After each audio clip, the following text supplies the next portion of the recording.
स्वागत है दोस्तों घूम बुंदेलखंड में। आज हम लेके आए हैं सनातन हिंदू एकता पद यात्रा जो कि बागेश्वर धाम सरकार कर रहे हैं। आपको ज्ञात होगा कि जस्ट एक साल पूर्व बागेश्वर धाम सरकार ने छतरपुर पन्ना से छतरपुर से ओरछा धाम तक बागेश्वर धाम की यात्रा तमाम भक्तों के साथ किया था। यह उनकी दूसरी यात्रा है जो दिल्ली से मथुरा तक की यात्रा, मथुरा वृंदावन। दिल्ली से यह स्टार्ट होके मथुरा वृंदावन बांकी बिहारी मंदिर में दर्शन करके समाप्त होगी। इसका मुख्य उद्देश्य क्या है? बहुत से लोग तो तरह तरह की बातें कर रहे हैं, पर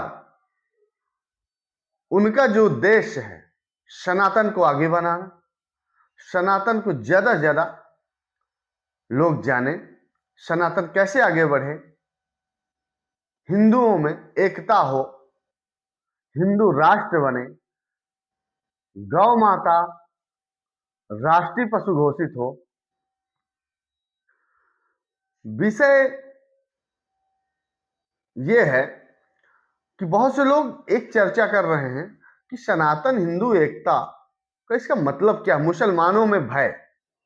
तो कुछ टीवी इंटरव्यू में महाराज जी से पूछा गया कि आखिरकार हिंदुओं को जोड़ने की आवश्यकता क्या है? क्या मुसलमानों का भय है या मुसलमानों के लिए खतरा है? उन्होंने कहा यह एक हिंदू राष्ट्र जब बनेगा तो उस हिंदू राष्ट्र में सब लोग रह सकते हैं। जो एक मुस्लिम राष्ट्र होता है उसमें सिर्फ मुस्लिम ही रह सकते हैं और कोई नहीं। हम हिंदुओं को जोड़ रहे हैं, न कि मुस्लिमों का विरोध कर रहे हैं। मुस्लिम हमारे भाई हैं, हिंदू मुस्लिम सब भाई। और आप देख रहे हैं कि बागेश्वर धाम सरकार जैसे ही दिल्ली से अपनी यात्रा प्रारंभ करते हैं तो जगह जगह पर मुस्लिम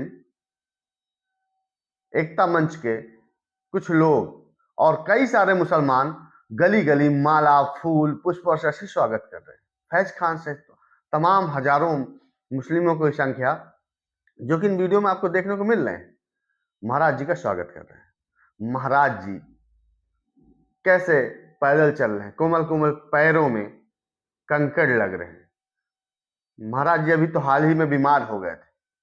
तो हम सबका दायित्व बनता है कि ज्यादा से ज्यादा संख्या में महाराज जी तक पहुंचे और महाराज जी की इस यात्रा में सहभागी बने। तो यात्रा कितने दिन की है? यह यात्रा लगभग 10 दिवस की है, 9 दिन की है, 9 या 10 दिन की लगभग यह यात्रा है। जो यह यात्रा दिल्ली, फरीदाबाद, हरियाणा, गुरुग्राम और मथुरा वृंदावन में आकर समाप्त होगी। यह इनका रूट है। बहुत सारे लोग गलत गलत भ्रम फैला रहे हैं, तो सभी से निवेदन है कि सनातन के विषय में कोई भ्रमित ना करे। महाराज जी एक 26-27 साल की उम्र में सनातन को जोड़ रहे हैं, तो हम सबका फर्ज बनता है कि उस पे हम सहभागी बने। हम नहीं कुछ कर सकते हैं तो सोशल मीडिया पर पोस्ट डालें, पोस्ट नहीं डाल सकते हैं तो विरोध तनिक ना करें, चूंकि ये गलत है। मैं आपको बता दूं 2025 की आगामी यात्रा का जो विस्तृत कुछ है, सनातन हिंदू एकता पदयात्रा दिल्ली से वृंदावन, वर्तमान तिथि 12 नवंबर जो कि कल थी। बागेश्वर धाम सरकार के पूज्य महाराज जी धीरेन्द्र के शास्त्री द्वारा आयोजित हिंदू एकता पदयात्रा, सनातन एकता पदयात्रा दूसरा चरण है। एक चरण पहले हो चुका है, यह दूसरा है। कहा जा रहा है चल रही यात्रा 7 नवंबर 2025 को दिल्ली से शुरू हुई थी और 16 नवंबर 2025 को वृंदावन में समाप्त होगी। यह लगभग 145 से 170 किलोमीटर की यात्रा होगी, जिसमें लाखों श्रद्धालु, कोई शंख, कोई त्रिशूल, कोई झंडा, कोई अपना बिस्तर, कोई बोरिया, कोई सूखी रोटी, कोई परेठा ऐसे ले लेके, कोई नंगे पैर तो कोई जूतों के साथ स्टार तमाम स्टार, फिल्मी स्टार, राजनेता, क्रिकेटर, अभिनेता, मतलब छोटे छोटे गरीब, मजदूर और बिजनेसमैन, हर एक व्यक्ति महाराज जी की यात्रा में शामिल हो रहा है। यहां तक कि रघुराज प्रताप सिंह जैसे लोग शामिल हो रहे हैं, मेवाड़ के लक्षराज जैसे राजा शामिल हो रहे हैं जो राजस्थान के। उम्मीद नहीं कर सकते हैं का, कहते हैं ये यात्रा का मुख्य उद्देश्य सनातन धर्म की एकता, हिंदू जागरण और राष्ट्र प्रेम को मजबूत करना है। यात्रा का विवरण हम आपको बता ही चुके हैं कि कहां से कहां तक इस यात्रा का शुभारंभ होगा और कहां से कहां तक जाएगी। तो हमारे सभी बागेश्वर धाम प्रेमियों से और सनातन प्रेमियों से करबद्ध निवेदन है कि आप ज्यादा से ज्यादा संख्या में महाराज जी का साथ दें। चंद दिन बचे हैं वृंदावन पहुंचने में। वृंदावन की समाप्ति में आज 13 तारीख है, 16 तारीख को समाप्त हो जाएगी। इस यात्रा में बढ़ चढ़कर सहयोग लें, क्योंकि छोटी सी उम्र में वह वो चीज कर रहे हैं जो हम इतनी बड़ी उम्र बहुत सारे लोगों की हो चुकी है, अब वो नहीं कर रहे। कहते हैं पूर्व जन्म का फल इस जन्म में मिलता है और इस जन्म का फल इसी जन्म में भोगना पड़ता है। तो अपनी वाणी पर ऐसा कुछ करें कि अपशब्दों का प्रयोग ना हो।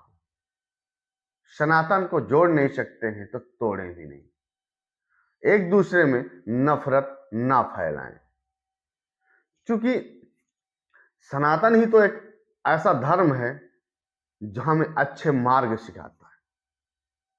सनातन में ही राम हुए, कृष्ण हुए। राम ने क्या उद्देश्य दिए आपने देखा ही कि कैसे मर्यादा पुरुषोत्तम राम से सीख लेना चाहिए। रामचरितमानस में कहा गया है कि राम जी ने वो सीख दी है कि कैसे राजा का धर्म निभाया जाता है, कैसे पुत्र का धर्म निभाया जाता है, कैसे पिता का धर्म निभाया जाता है और कैसे पति का धर्म निभाया जाता है, कैसे भाई का धर्म निभाया जाता है। वो सीख राम जी ने दी।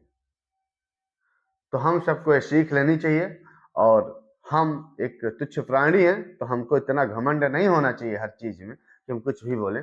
तो सभी सनातन प्रेमियों, बागेश्वर धाम सरकार की इस यात्रा में लाखों की संख्या में पहुंचे और आप वीडियो में देख ही रहे हैं कितना अद्भुत मजा आ रहा है। तो दोस्तों, अगर हम नहीं जा पा रहे हैं तो हम सोशल मीडिया में, फेसबुक, यूट्यूब में ज्यादा से ज्यादा वीडियो डालें और इस मेरी वीडियो को इतना ज्यादा फैला दो कि आप सबको बागेश्वर धाम सरकार की एक शेयर से आप लाखों लाख साल जिए, उन्नति हो और खूब आपको धन लक्ष्मी प्राप्त हो। मुझे तो ऐसा लगता है एक शेयर से आपको लक्ष्मी ही प्राप्त होने वाली, क्योंकि अगर बागेश्वर धाम की सरकार के मैं उसमें वीडियो में बोल रहा हूं तो समझ लीजिए कि मुझे उनकी प्रेरणा हुई है, इसलिए बोल रहा हूँ, क्योंकि वही तो सर्वेश्वर है। हनुमान जी महाराज की ऐसी असीम कृपा मुझ पर है, आप सब पर बनी रहे। तो दोस्तों, मिलते हैं उनकी दूसरी वीडियो में और आप ज्यादा से ज्यादा शेयर करिए। फिर मिलते हैं। जय चित्रकूट धाम, जय बुंदेलखंड।